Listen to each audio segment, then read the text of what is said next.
This was a community garden, and it was abandoned. The children in the school referenced this as the haunted garden.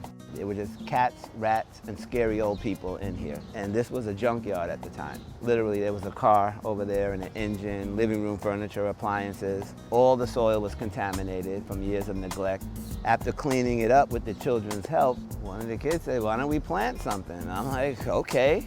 So we called the landscape company, bought a load of organic soil. I went to Home Depot, we had 400 students. I bought 400 seedlings from the clearance rack, and we planted it.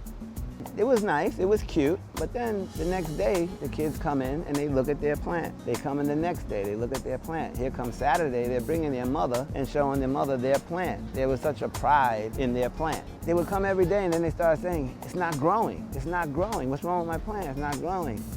And then in late May, early June, things started to really leaf, and you saw the children nibbling it. The same kid who couldn't identify it, now nibbling it, saying, "Wow, this is the most delicious thing I've ever tasted." And then the other kids next to them say, "No, no, no, mine is." And you saw them changing it. And that was the beginning of Harlem Grown. So that first year, we grew about 38 pounds of produce right here. We have a simple formula here that if they plant it, they will eat it. It's that simple. This is not rocket science. 8 out of 10 times if they eat it, they like it, and we're right back where we started. You can't buy at affordable prices what we grow right here.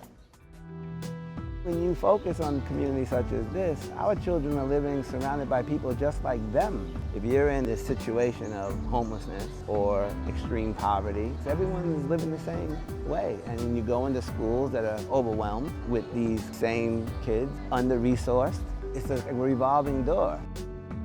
Everyone always said, "You can't do that in Harlem. You need to be in the suburbs. You need to be upstate."